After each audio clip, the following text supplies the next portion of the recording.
A finales de los años 60, la guerra de Vietnam alcanzó su punto culminante.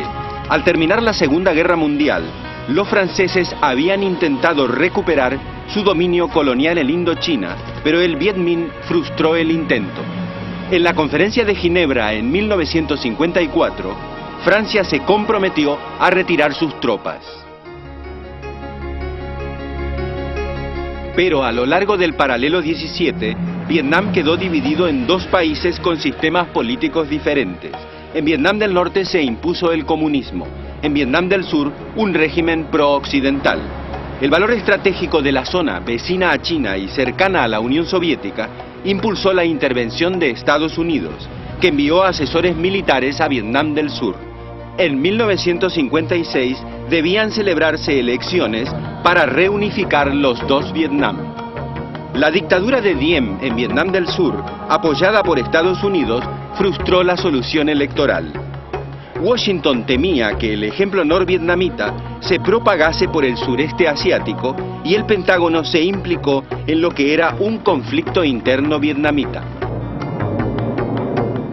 El Vietcong se enfrentó a la dictadura de Diem con el respaldo de Ho Chi Minh, líder de la antigua lucha contra Francia.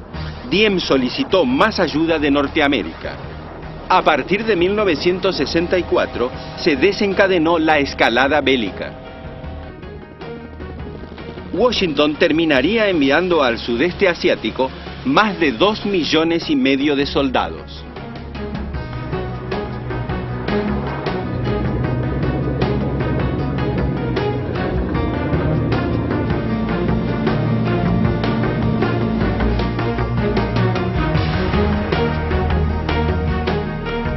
Washington se planteó estrangular la llamada ruta de Ho Chi Minh, vía logística del Vietcong, y desencadenó bombardeos masivos sobre Vietnam del Norte. En un año, los B-52 norteamericanos arrojaron sobre Vietnam del Norte más bombas que las descargadas sobre Alemania durante toda la Segunda Guerra Mundial. Pero la gigantesca maquinaria bélica no doblegaba al Vietcong.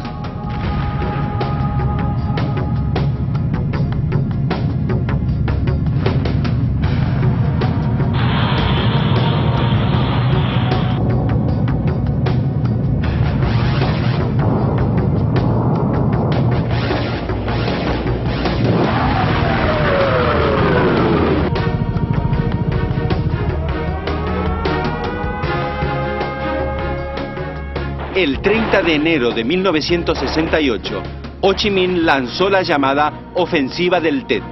Estados Unidos advirtió que de nada le servían sus ataques aéreos.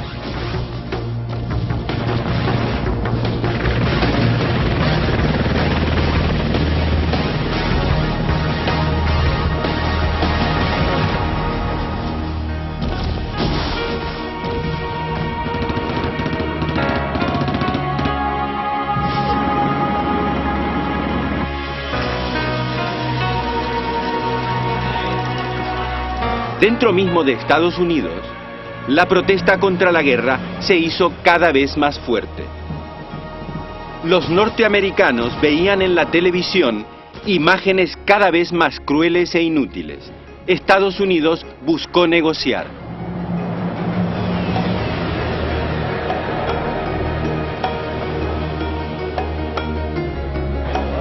En Norteamérica se gestó un amplio movimiento contra la guerra. El Pentágono solo pudo plantearse una salida honrosa para sus tropas, pero el calvario aún sería largo y sangriento.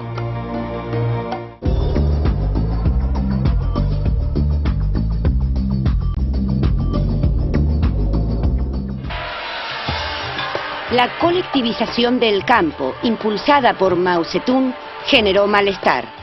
Mao se apoyó en los sectores más jóvenes para enfrentar a los llamados reformistas. El presidente Liu Shaoqi y Deng Xiaoping, secretario del partido, planteaban incrementar la producción mediante incentivos salariales. En 1966, respaldado por los Guardias Rojos, Mao decretó la Revolución Cultural. Los Guardias Rojos se lanzaron a la caza de reformistas. el libro rojo, conjunto de citas de Mao, se convirtió en un recetario para todo. El culto a Mao anuló todo pensamiento crítico.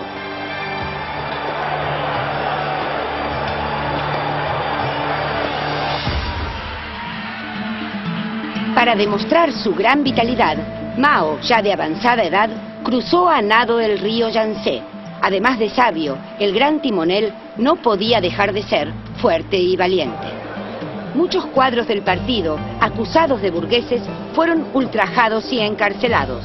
No solo se repudiaba a Beethoven, tildado de músico capitalista, sino también la antigua cultura china. Deng Xiaoping y Liu Shaoxi terminaron en prisión. China se sumió en el caos. Recrudeció el conflicto con la Unión Soviética, a la que acusaban de revisionista. En abril de 1969, el 9º Congreso del partido dio orden de parar la revolución cultural.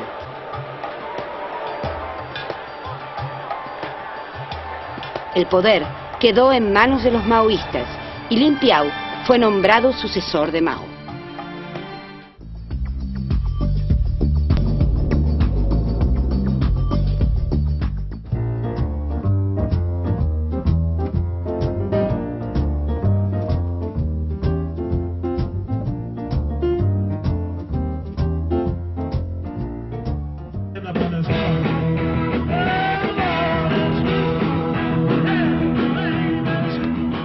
En pocos meses, un nuevo baile nacido en Norteamérica se difundió por todo el mundo, el twist. Musicalmente no difería mucho del rock and roll, pero bailarlo exigía enérgicas contorsiones del cuerpo. Con la liberación del baile comenzó también la liberación de la moda. En 1964, la modista inglesa Mary Quant presentó la primera minifalda y desencadenó una revolución. Hasta finales de los años 60, la mini despertaría muchas polémicas, aunque muchos más suspiros. La ampliación de la información se tradujo en una mayor tolerancia y permisividad, especialmente en el ámbito de la pareja y de las relaciones sexuales. Sin duda, los auténticos pioneros de la revolución sexual fueron los jóvenes. La cultura hippie, con el igualitarismo de sus comunidades, desataron todo tipo de paraísos y utopías. Los Beatles fueron los encargados de ponerle música a esta revolución.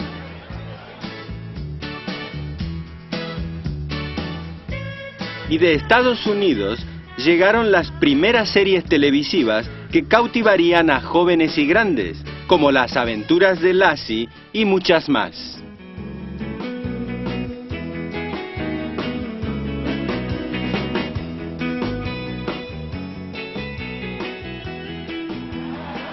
También llegaron de Estados Unidos e Inglaterra nuevas cadencias rockeras. Los Rolling Stones, los Kings, Jimi Hendrix y muchas otras estrellas desarrollaron nuevos estilos de música electrónica. El rock psicodélico de Pink Floyd pareció marcar el cenit del nuevo universo musical.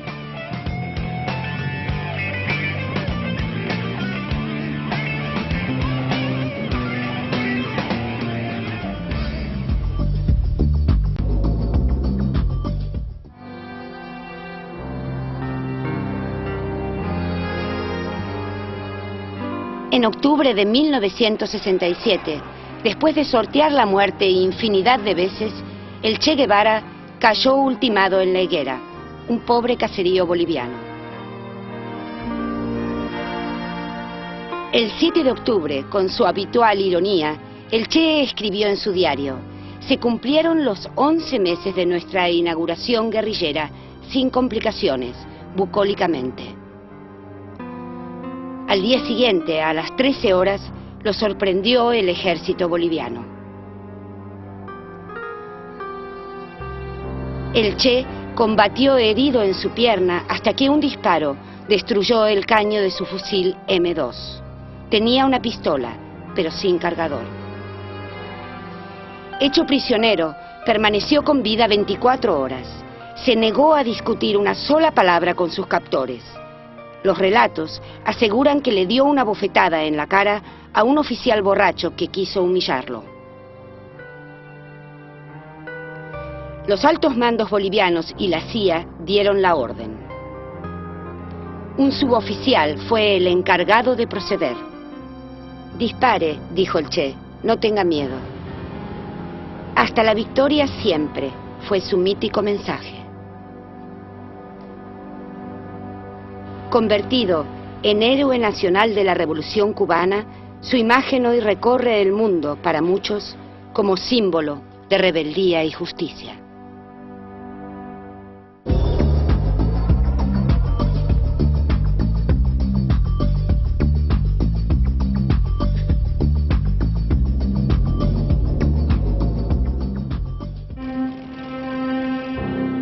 Checoslovaquia se había planteado una meta histórica: construir el comunismo en democracia.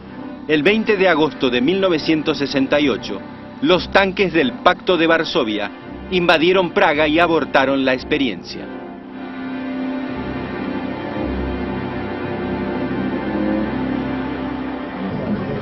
Alexander Dubček, secretario del Partido Comunista Checo, y Oldřich Černík, jefe de gobierno, habían impulsado una serie de reformas para acabar con el régimen stalinista.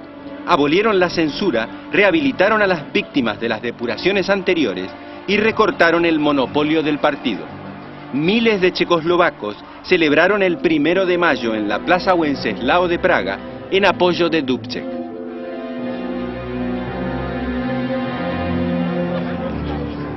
Pronto se percibió el miedo soviético a que se propagase entre sus aliados el intento checo de aunar socialismo y libertad.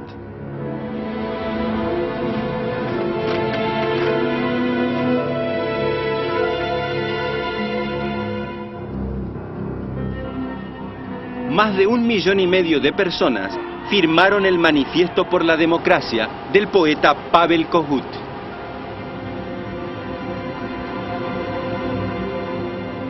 Dubček viajó a Moscú para negociar, pero las conversaciones fracasaron.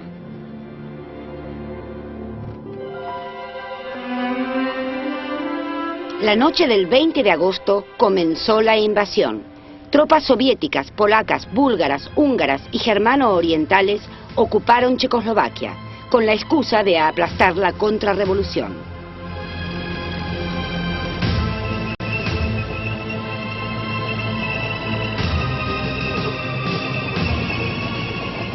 El pueblo checo se opuso a la invasión, aunque el gobierno no movilizó al ejército, consciente de que toda resistencia militar sería un suicidio. Finalmente, la lucha popular fue sofocada y con muchos muertos y prisioneros, la primavera de Praga llegó a su fin.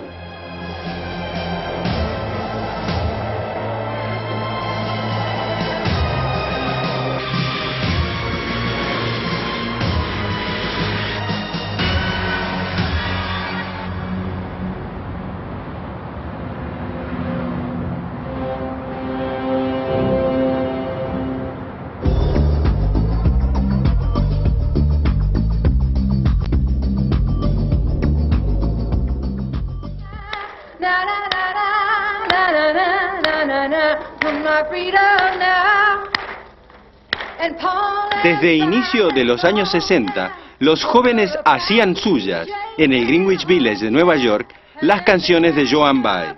Junto a la protesta política, se desarrollaba un nuevo estilo de vida, la cultura hippie.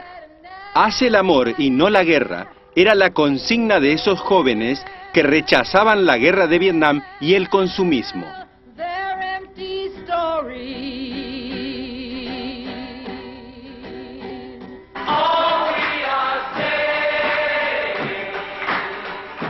Fue una mezcla de protesta, revolución sexual y alucinación psicodélica. En 1969, casi 500,000 de jóvenes se dio cita en el Festival de Woodstock. Rock, soul, folk, música country, solidaridad, pacifismo, amor libre, LSD. Un complejo cóctel inconformista que quedaría como símbolo de una generación.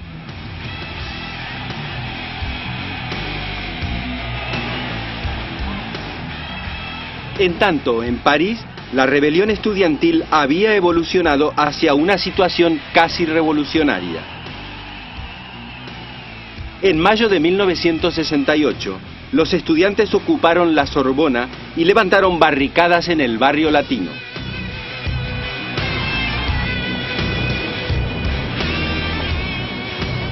Enarbolaban banderas rojas y retratos de Rosa Luxemburgo, Lenin y el Che. A la protesta estudiantil se unieron los sindicatos obreros. Más de 15 millones de trabajadores franceses se declararon en huelga.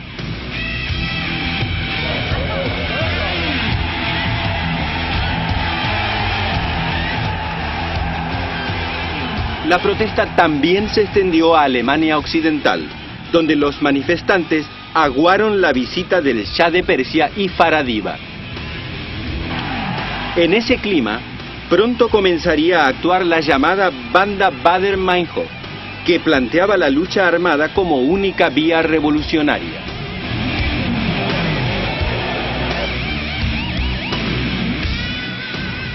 En España, en las fábricas, Comisiones Obreras lideraba la oposición al franquismo. El descontento se extendió a la universidad. Los estudiantes de Barcelona arrojaron un busto de Franco por la ventana del rectorado. En Madrid fueron expulsados los catedráticos Enrique Tierno Galván y José Luis Aranguren por solidarizarse con los alumnos. El régimen franquista respondió con el estado de excepción.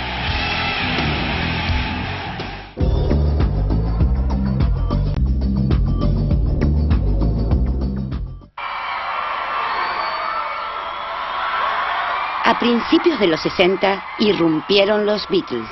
En sus conciertos, las chicas se desmayaban.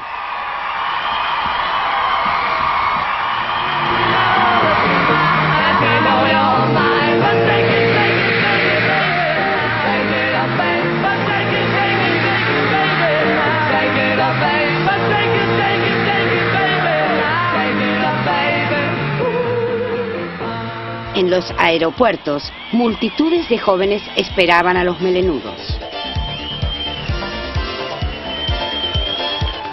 Paul McCartney, John Lennon, Ringo Starr, George Harrison impusieron un nuevo estilo de tocar, cantar y vivir. Los cuatro iracundos saltaron al estrellato, llenaron los estadios más grandes del mundo, superaron todos los rankings con sus discos e hicieron temblar las taquillas con sus películas. Al promediar la década, la aparición pública de los Beatles se volvió más esporádica. Condecorados por la reina de Inglaterra, tras la muerte de su manager Brian Epstein, comenzó a rumorearse que el grupo se disolvía. Y así fue. Se disolvió en 1970, pero el Yellow Submarine aún navega.